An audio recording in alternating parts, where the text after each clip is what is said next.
গত 13 ডিসেম্বর সন্ধ্যায় সিলেট শহরতলি টুকের বাজার ব্রিজের পাশে যে ভয়াবহ অগ্নিকাণ্ডের ঘটনা ঘটেছিল, সেই ঘটনায় নির্মমভাবে জলে পুড়ে যে যুবক নিহত হয়েছেন, তিনি আহত অবস্থায় ওনাকে উদ্ধার করে সিলেট এমএজি উসমানী মেডিকেলের সাথে সাথে ভর্তি করা হলেও পরবর্তীতে দুদিন চিকিৎসার পর আজ সকালবেলায় সিলেট এমএজি উসমানী মেডিকেলে ইন্তেকাল করেন এবং তাৎক্ষণিক ইন্তেকালের পরেই কিন্তু এলাকাবাসী জেগে উঠেছিলেন এবং তাদের দাবি ছিল একটাই যে এই দায়ী কারা, কী কারণে এখানে গ্যাসের মেইন লাইন থেকে আগুন উৎপত্তি হয়েছে, কেন হয়েছে, এর দায় কে নেবে এবং এই অসহায় পরিবারকে কে দেখবে।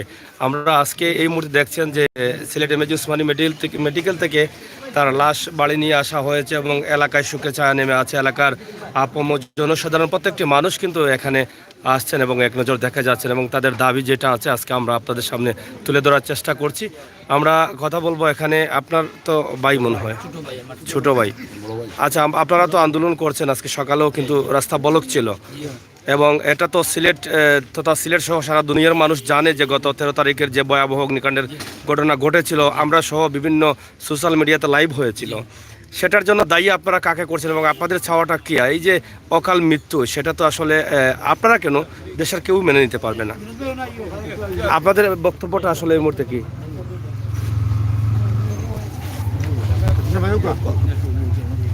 যাই হোক, আমরা হ্যাঁ, আমার একটাই দাবি হলো যে এই নির্মম হত্যাকাণ্ড শুধুমাত্রই এই গ্যাসের কর্তৃপক্ষের অবহেলা আর ব্রিজের যে কন্ট্রাক্টর বা ঠিকাদার যারা এর দায়িত্বে আছেন এরাই এই অবহেলার কারণেই এই নিরীহ এই ছেলেটা, আমার ছোট ভাই, হয়তো দিন মজুর মানুষ, সে অবক্ষর সিদ্দিক রহমতুল্লাহ মাদ্রাসায় এই ব্যান চালক, আর বিকালবেলায় কিছু সময় একটু ছোটো একটা দোকান আছে তার এই ব্রিজের পাশে, এখানে কিছু সময় কাটায়, রংচা, সিগারেট, পানি সব বেচে। 2-3 দিন তার দোকান ছিল বন্ধ। ওই দিন উদ্দেশ্য করেছে যে সে দোকান খুলবে বলে কিছু প্রাণ সুপারি, কিছু সিগারেট বিগারেটা নিয়ে দোকানে নিয়ে ঢুকার সময় খালি দরজায় একটা পাট খুলছে, খুলিয়া ঢুকাতে না ঢুকতে একটা বাস্ট হইলো বাইক থেকে, কোনা দিকে তার দোকানের পশ্চিম দিকে বাস্ট হইও তার ঘরে আগুন লেগে তার সারা গায়ে আগুন পুড়ে একদম শেষ হয়ে গেল। তখন আমরা আর কি বলবো, আমরা এটাই বলি যে এই আমার ছোটো ভাই অসহায়, তার তিনটা মেয়ে, একটা ছেলে, ছোটো নাবালক, আর এই তিনটা ছেলে একটা মেয়ে, যে তিনটা মেয়ে একটা ছেলে নাবালক, আর একটা মেয়ে উপযুক্ত। এর ড্রাইভার তো আমিও একজন অসুস্থ লোক। আমরা এইটাই কামনা করি যে এরা যদি সুস্থ, ওরা যদি আমরা সুস্থ একটা সান্ত্বনা দেয়, ওই পরিবারের সুস্থ বুঝ পাইলায় আর কি করব আমরা। আর এই আমার এলাকার আমার চাচা কাজী সাহেব আসলা, অনেক চেয়ারম্যান সাহেব আসলা, অনেক জনতা আসলা, এরা এখানে করছে, প্রতিবাদ করছে এখানে রোড বন্ধ করিয়া, কারণে যে এই ফ্যামিলির জন্য বিচারতে যদি উপযুক্ত আমরা সুস্থ বিচার চাই, আমরা সুস্থ বিচার চাই। যে ধন্যবাদ। আমরা কথা বলছি, আপনারা জানেন যে সিলেটের খুবই পরিচিত মুখ, যিনি বিভিন্ন আন্দোলন সংগ্রামে যাকে আমরা পাই, টুকের বাজারের বিশিষ্ট একজন ব্যক্তি। আমরা আপনার কাছ থেকে একটু জানতে চাই, আপনাদের এলাকায় যে ঘটনাটি ঘটেছে, যে অগ্নিকাণ্ডের ঘটনা ঘটেছে, সেটা নিঃসন্দেহে দুঃখজনক, কিন্তু এর জন্য দায় কে নেবে বা কাকে আপনারা দায়ী করছেন? আজকে আপনারা যেহেতু আজকে রাস্তা অবলোক করেছিলেন, আপনারা আসলে কাকে দায়ী করছেন এবং আপনাদের দাবিটা কি? আসলে মর্মান্তিক বিষয়, আমরা এলাকাবাসী সবাই মর্মাহত, বেদনাদায়ক এই পরিস্থিতি।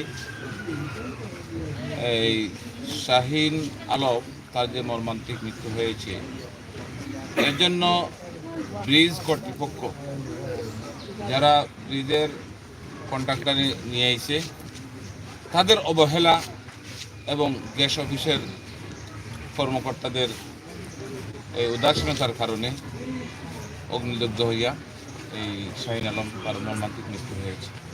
এই জন্য আমরা দায়ী করতে চাই ব্রিজ কর্তৃপক্ষকে, যারা ব্রিজের কন্ট্রাক্ট নিয়ে আইছে তাদেরকে আমরা দায়ী করতে চাই। এই যে তার ক্ষতি হয়েছে, এই ক্ষতিটা সহজে পূরণ হন নয়। আমরা তার কর্তৃপক্ষের অপসারণ চাই এবং সাথে সাথে তার ক্ষতিপূরণ। আমরা আপনার কাছে জানতে চাই যে শাহিন আলম মারা গেছেন, ওনার ছেলে মেয়ে, ওনার পরিবার দেখার মতো আর কেউ আছে কিনা, বা ওনার পরিবারে কতজন সদস্য আছেন? তার পরিবারে তার সন্তানাদি 4টা আছে, তার স্ত্রী আছে। আসলে তার এই যে বড় ভাই আছেন অসুস্থ, তার আরেকটা ছোট ভাই আছে। এই ছোট ভাইয়ের উপরে তার দুটা ফ্যামিলি নির্ভরশীল। এই শাহিন আলমের উপরে? না, শাহিন আলম মকবুলের উপরে। মকবুলের উপর শাহিন আলমের ইয়ে আছে না, এই ছোট ভাই। আচ্ছা, এখন আপনাদের দাবি হচ্ছে যে এই পরিবারকে যদি কেউ দায়ী হয় এর কারণে, তাহলে দায়ী যারা আছে তারাই কিন্তু খেসারত দিতে হবে আইনিভাবে, যেটা হ্যাঁ, এটা তো আসলে আইনি বিষয় হ্যাঁ, এবং বিবেকের বিষয়। বিবেকের বিষয়। আপনাদের পক্ষ থেকে বা এই পরিবারের পক্ষ আমরা থেকে দাবি উত্থাপন করেছি। হ্যাঁ, তারা সরাসরি, আমি ছিলাম গত কালকে, আমার সাথে আরও লোকজন ছিলেন, আমাদের এলাকার লোকজন। তারা নিজ দায়িত্বে তাদের যে ত্রুটি হয়েছে স্বীকার করে নিয়ে গেছে। তারা স্বীকার করেছে? স্বীকার করেছে। হ্যাঁ, স্বীকার করে। আজকে আপনারা যখন অবরোধ ছিল বা তখন যারা ঊর্ধ্বতম কর্মকর্তা আসছিলেন তাদের কাছ থেকে কি আশ্বাস পেয়েছিলেন আপনারা? তারা আইনি প্রক্রিয়া তারা এটা দেখবেন, এটা বলেছেন।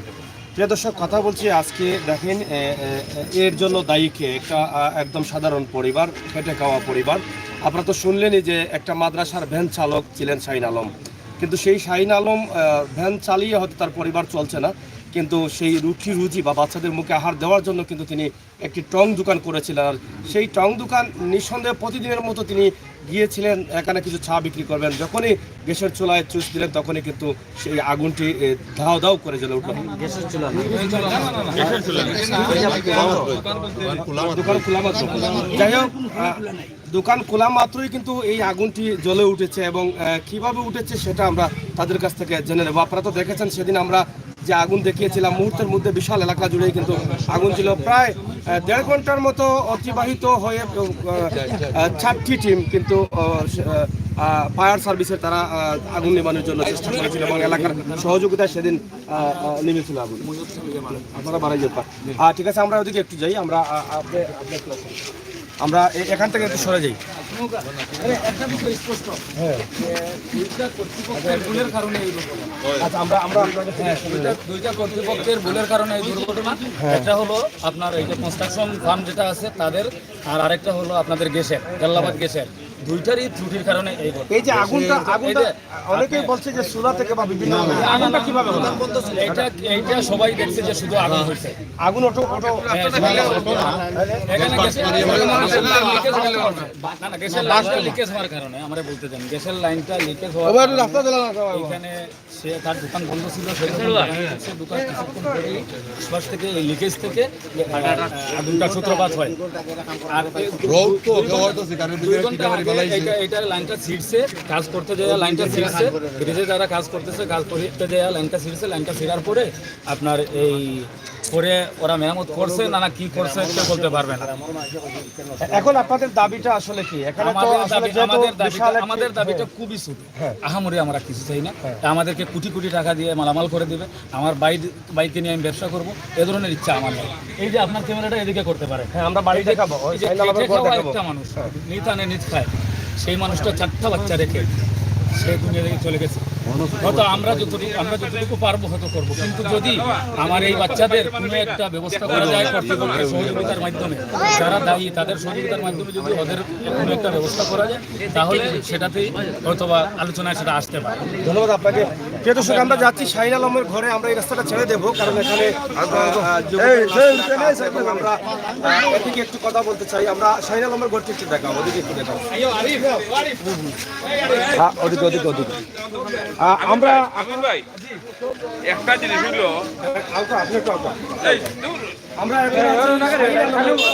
আমরা দেখি যে শাহিন আলমের যে জায়গাটা কিছুক্ষণ আগে বলা হয়েছে, একদম অবস্থা খুবই খারাপ।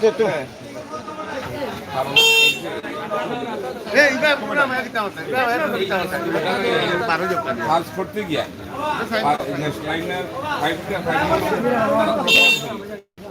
বা জয়েন্ট শিক্ষিত সহজে এই গ্যাস বাহির হওয়ার কারণে আমাদের সাথে সাথে আগুন ধরে গেছে। আগুনটা যে ধরেছে কিভাবে সেটা কিন্তু কেউ বলতে পারে না। না এই তো না এটা বলতে পারে না। সেটা মানে কিভাবে আগুনটা উৎপত্তি হলো সেটা না, কিন্তু এটা শিওর মেইন লাইনের গ্যাসটা মানে লিক হয়েছে বা কাজ করার কারণে, কাজের কারণে এটা এটা এটা ফাটল করেছে। ওরাতে কাজ করছে এখন ওই যে গাড়ি আছে স্কুটার এই গাড়ি কাজ করার কারণে মাটি উত্তোলন করছে, এখন এই পাইপটা নরবল হয়ে গেছে। এটাই প্রিয় দর্শক, আমরা কথা বলছি এলাকার দায়িত্বশীল যারা আছেন তাদের সাথে। আপনারা তো এখান থেকে গ্যাসের উৎপত্তিটা আমরা সেই দিনও দেখিয়েছি, আজকেও দেখালাম। আর একটু ক্লিয়ার হলাম যে আসলে কিভাবে আগুনটি লেগেছিল। আপনারা আসলে দেখেন, আমরা যে পরিবারের মানুষ মারা গেছে এই পরিবারের উপরে প্রায় 5 থেকে 7 জন মানুষ নির্ভরশীল, এবং এই শাহিন আলমের ছোট ছোট বাচ্চা সম্ভবত এগুলো না, এই যে ছোট ছেলে, এই বাচ্চাগুলোর দায়িত্ব এখন কে নেবে? আর এখানে যে শাহিন আলমের জীবন দিতে হয়েছে ওখানে, তার জন্য দায়ীকে যদিও আইন শৃঙ্খলা বাহিনী সেটা বলেছেন যে এটা আমরা আইনিভাবে আইনি প্রক্রিয়া দেখব। আমরা দাবি করছি দ্রুত যেন সেটা দেখা হয়। তোমার নাম কি তা বাবা? শাহরিয়া, তুমি কি তা করো?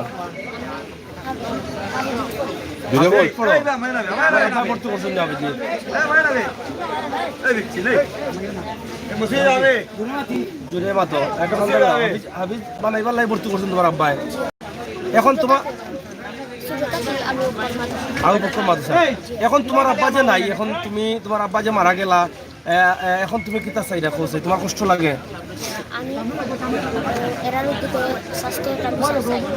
বিচার চাই রায়। আচ্ছা আচ্ছা, তোমার আব্বার লাগে দোয়া করায়নি? আচ্ছা আচ্ছা, যাই হোক, আপনারা দেখছেন যে এই ছেলেটা সে বলছে যে তার বাবা তাকে হাফিজি পড়ার জন্য আবু বক্কর মাদ্রাসায় ভর্তি করেছেন। এখন আজকে আমার ভাবা নেই, আমি কী করে পড়বো সেটা সে বলছে। এই দায়টা খেয়ে নেবে, এই বাচ্চার ভবিষ্যৎ কারা খেয়ে দেখবে, এই পরিবার কে চালাবে? আমরা আপনাদের কাছে দাবি রাখছি যারা দায়িত্বশীল আছেন এবং আশপাশের, আমরা দেখেছি এই সময় দুর্যোগ সময়ে এই কঠিন মুহূর্তে কিন্তু অনেক সংস্থা, অনেক প্রবাসীরাও কিন্তু এই সমস্ত পরিবারের কাছে এগিয়ে আসেন। আমরা শুধু সরকারের দিকে তাকালে চলবে না, যারা দায়ী আছে তারা এখানে আইনিভাবে তাদের আইনের আওতা নেওয়া হবে।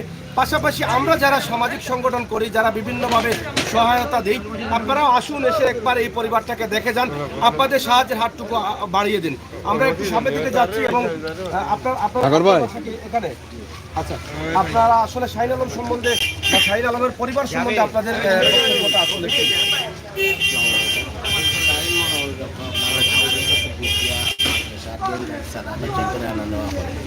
আনা নেওয়ার মাধ্যমে মনে তার দুজন নিচে একটা ছোটো দোকান আছে, ওই দোকানেও তার মনে জিজ্ঞেস করে বাচ্চা কাচ্চারে ফালে, এখন তো শাড়ির নাই, বাচ্চা কাচ্চারে পালবো সেটাই বলে বিষয়। গ্রামের লোকা শাড়ি খুব ভালো একটা ছেলে, সব ছোটো বড় সবাই তার আগে দুঃখ প্রকাশ করে। 3টা মেয়ে একটা ছেলে, 3টা মেয়ে, তার একটা ছেলে, মেয়ে বড় দিনা এই 100 মানুষ ছিল, ছোট ছোট একটা আছে বড়, তার ছোট মেয়ে। আচ্ছা,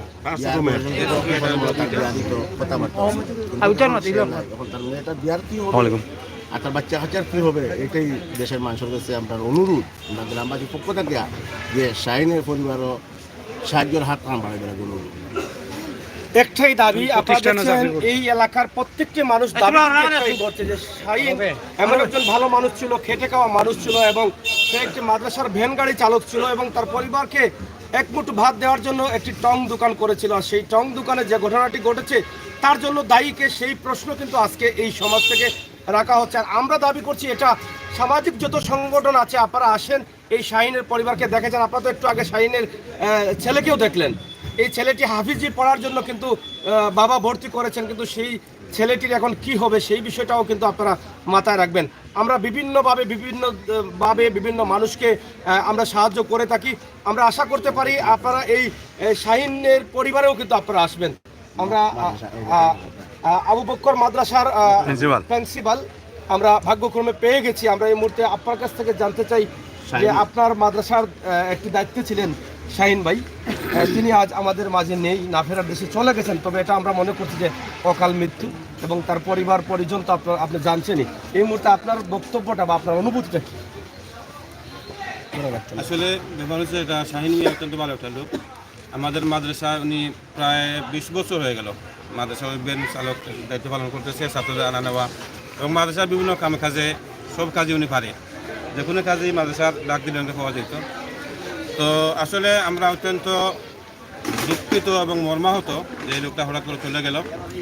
যাদের ওই কাজের গাফিলতি ছিল, আমরা সবার কাছে আহ্বান করব, ওই দোষী যারা আছে, যে সমস্ত গ্যাস কোম্পানি হোক আর ওই যে কনস্ট্রাকশন কাজ যারা আছে, ওদের যদি কোনো গাফিলতি থাকিয়ে থাকে, ওটা নির্ণয় করে তাকে ক্ষতিপূরণ দেওয়ার ব্যবস্থা করা হোক। এটা আমাদের মাসার পক্ষ থেকে, এলাকার পক্ষ থেকে আমি সবার কাছে দাবি জানিয়েছি। এটা কি আপনারা বলছেন যে একটা তদন্ত কমিটি দ্বারা এটা পরীক্ষা নিরীক্ষা করে দেখা হোক যে আসলে কার ত্রুটি ছিল এখানে? যদি ত্রুটি হয়ে থাকে তাহলে ওদের পক্ষ থেকে তার ভিন্ন ক্ষতিপূরণের ব্যবস্থা করা হোক। আর এটাই আমাদের শাহিন ভাইয়ের যে ছেলে আপনার এখানে লেখাপড়া করছে, সে বিষয়ে আপনার বক্তব্য কি? আসলে সে কতটুকু আগ্রহী ছিল বা কত বড় মুখস্থ করেছে ইতিমধ্যে? সে বর্তমানে নাজারা বিভাগে আছে। কারণ সে সুহিফজ করার পরে হিফজের উপযোগী হয়ে তাকে হিফজনে ভর্তি করা হবে, প্রসেসিংয়ে আছে। তো এটা যদি আমরা মাদ্রাসার পক্ষ থেকে এটার ব্যাপারে আমরা বিবেচনা করব, আমরা মাদ্রাসার পক্ষ থেকে তার প্রচারের জন্য আমরা যতটুকু পারা যায় আমরা ব্যবস্থা নেব ইনশাআল্লাহ। ওই ছেলের জন্য আমাদের মাদ্রাসার পক্ষ থেকে আমরা ব্যবস্থা নেব। আমরা আরেকটি বিষয় আপনার কাছ থেকে একদম আমার দর্শকদের জন্য আমরা জানতে চাই, যখনই কোনো অসহায় দারিদ্র খেটে খাওয়া মানুষ বা কোনো পরিবার পরিজন রেখে অকালে চলে যায়, এই পরিবারটি এই মুহূর্তে নিঃস্ব হয়ে গেছে, যদি তাদের পাশে কোনো মমিন মুসলমান বা কোনো সংস্থা দাঁড়ায়, সেটাকে আসলে আল্লাহ তাআলা কিভাবে বলেছেন বা সেই সাহায্যটাকে কিভাবে দেখবেন? আল্লাহ তাআলার অত্যন্ত প্রিয় বিষয়টি, এটা অত্যন্ত একটা গর্বের বিষয়। যারা ওই সমস্ত অসহায় লোকদের পাশে দাঁড়াবে, ওদের জন্য নবীজি অনেক সুসমাজের করা ছেড়েছেন। আমরা দাবি জানাইব যে বিত্তবান যারা আছে ওই পরিবারের সাহায্যের জন্য যার যার অবস্থান থেকে যেন সবাই একটু চেষ্টা করেন, এটা বিনীতভাবে আমি অনুরোধ করি। ধন্যবাদ আপনাকে। প্রিয় দর্শক, মানুষ মানুষের জন্য আর জীবন জীবনের জন্য, এই সমস্ত অকাল মৃত্যু কিন্তু আমরা মেনে নিতে পারি না। আমরা মরণশীল, মরতে হবে, যেতে হবে এই পৃথিবী ছেড়ে, কিন্তু অকাল মৃত্যু কখনো কারো হোক এটা আমরা চাইনি। কিন্তু কি কারণে, কেন, কারা এর জন্য দায়ী, সেই বিষয়গুলো আমাদেরকে উদ্ঘাটন করতে হবে, নয়তোবা দেশে আরও এই সমস্ত এই ঘটনাগুলো ঘটতেই থাকবে। এরকম অসহায় মানুষগুলো কিন্তু আরও প্রাণ দিতে হবে। এখানে যে দাবিগুলো উঠে এসেছে সেই দাবিগুলো আপনারা শুনেছেন। আমাদেরও দাবি হচ্ছে একটাই, যে আপনারা আসেন, এই পরিবারের পাশে দাঁড়ান, এই পরিবারকে এই মুহূর্তে সহযোগিতা করেন। ছোটো ছোটো 4টি বাচ্চা রেখে শাহিন আলম আমাদের মাঝ থেকে চলে গেছেন, কিন্তু কী কারণে গেছেন সেটা আপনারা জানেন, এবং আপনাদের কমেন্ট অবশ্যই কমেন্ট বক্সে লিখবেন। এর জন্য কারা দায়ী, কেন এই ঘটনাটি ঘটেছে। আমরা এক নজরে শাহিন আলমের ঘর বা বাড়ি দেখানোর চেষ্টা করছি। এখানে কিছু সময়ের ভিতরে শাহিন আলমের জানাজার নামাজ শুরু হয়ে যাবে। আমরা পরবর্তীতে শাহিন আলমের পরিবার থেকে আরও কিছু ভিডিও আপনাদেরকে দেওয়ার চেষ্টা চালিয়ে যাব, সেই প্রত্যাশা দাবি রাখছি। এই দেখছেন আপনারা শাহিন আলমের ছোট বাচ্চা, আজকে তারা একদম অসহায়, একদম বাবা হারা, এতিম হয়ে দাঁড়িয়ে আছেন আমাদের সামনে। কখনো তারা কিন্তু ভাবেন নাই যে তারা এভাবে এতিম হয়ে আমাদের সামনে দাঁড়াতে হবে। তোমার আব্বা কই? হ্যাঁ, মারা গেছেন? তুমি খানছো তোমার আব্বার লাগি? হ্যাঁ, যাই হোক, এই সমস্ত বাচ্চাদেরকে আসলে কি বলবো, বলার মতো ভাষা আমরা পাচ্ছি না। এই যে মাসুম আরেকটি বাচ্চা, সে কান্না করছে তার বাবার জন্য, কিন্তু তাদের পরিবার এখন কিভাবে চলবে সেটা আমরা আসলে বুঝে পাচ্ছি না। যেই পরিবারের একমাত্র অবলম্বন ছিলেন তাদের বাবা, তাদের বাবা জানেন তো কাজ করে এই পরিবারটাকে চালাতেন, কিন্তু আজকে তাদের বাবাও চলে গেছেন। আসলে তোমার আব্বা যে মারা গেছেন, এখন তোমার দাবি কিতা? তোমার আব্বারে তো আর ফাইতে না, আমরা ফিরে যেতাম পারতাম নাই, কিন্তু তোমার দাবি কিতা? তুমি বিচার চাই রায়নি? বিচার চাই রায়নি? তুমি লেখাপড়া করো নি? কোন জায়গাত? মাদ্রাসাত নি? মাদ্রাসাত পড়ো? আর সুবহানাল্লাহ, আপনারা দেখেন যে মানুষটি মারা গেছেন, তিনি কিন্তু প্রত্যেকটি বাচ্চাকে কিন্তু মাদ্রাসা লেখাপড়া করাচ্ছেন। সেই বিষয়টা আপনারা মাথায় রাখবেন সুস্থ বিচারের দিকে, সেটা কাজে লাগবে। এবং আমাদের সমাজের যারা ধনী ব্যক্তি আছেন, যারা বিভিন্নভাবে সাহায্য করেন, আমরা আপনাদের কাছেও দাবি জানাচ্ছি এই শাহিন আলম ভাইয়ের পরিবারটাকে একটিবার দেখে যান। এখানে দেখেন এই মেয়েটি, সে মাদ্রাসায় পড়ে, এর আগে আরেকটি ছেলে সেও বলেছে যে মাদ্রাসায় হাফিজি পড়ার জন্য তার বাবা ভর্তি করেছে। তার মানে নিঃসন্দেহে মানুষের দিল এবং মন যদি ভালো না থাকে তাহলে কেউ মাদ্রাসামুখী হয় না। আমরা অনেকে চেষ্টা করলেও আমাদের বাচ্চা কাচ্চা অনেকেই মাদ্রাসার দিকে দিতে পারছি না, কিন্তু শাহিন আলম ভাই যেটা করেছেন নিঃসন্দেহে আল্লাহ তাআলা উনাকে জান্নাত দেবেন। তবে দাবি একটাই, উনি যে কারণে, যাদের কারণে উনার প্রাণ দিতে হয়েছে সেই বিচারটি এবং ক্ষতিপূরণ এই পরিবার চায়, এটা তাদের দাবি। সেই দাবি রেখেই কিন্তু আজকে তারা আন্দোলন করেছেন। এবং কিছু সময়ের ভিতরে শাহিন আলমের জানাজার নামাজ সম্পূর্ণ হবে এবং সেটা আমরা আগেও বলে দিয়েছিলাম আরেকটি ভিডিওতে, এখনও বলে দিলাম। আশা করি আপনাদের ভালোবাসা আমাদের জন্য অব্যাহত রাখবেন। আমরা পরবর্তীতে আবার শাহিন আলমের পরিবারের কাছ থেকে সুন্দর করে দু একটি ভিডিও দেওয়ার চেষ্টা করব এবং শাহিন আলমের পরিবারের যদি নাম্বার থাকে সেই নাম্বারগুলো দেব। অবশ্যই আপনারা দেশ বিদেশ থেকে সাহায্য করতে পারবেন। সিলেটের ম্যাগাজিন টিভি থেকে আমরা এই সমস্ত পরিবারের জন্য যতবারই সাহায্য চেয়েছি আপনারা সাহায্য করেছেন। আমরা বিশ্বাস করি আজও আপনারা সাহায্য করবেন, সেই প্রত্যাশা আশা রেখে বিদায় নিচ্ছি। সবাই ভালো থাকুন, সুস্থ থাকুন, নিরাপদে থাকুন, নিরাপদ রাখুন। তোমাদের নাম্বার আছে? নাম্বার আছে কারো? হ্যাঁ, আর কোনো নাম্বার নাই?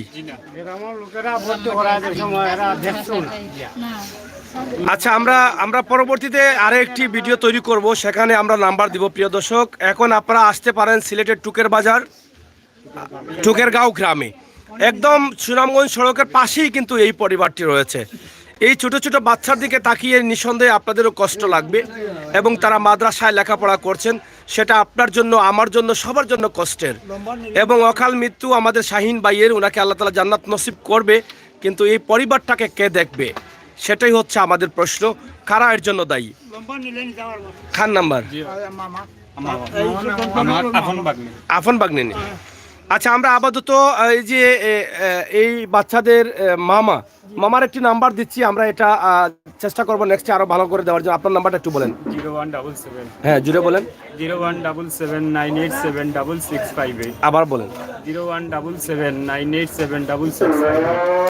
যাই হোক, আজান পড়ে গেছে, আমরা পরবর্তীতে আসবো, আবার আপনাদের জন্য কথা বলবো, ভালো করে ভিডিও দিব। আমার বিশ্বাস প্রবাসীরা সাহায্য করবে। প্রিয় দর্শক, বিদায় নিচ্ছি। ভালো থাকুন, সুস্থ থাকুন, নিরাপদে থাকুন এবং নিরাপদ রাখুন।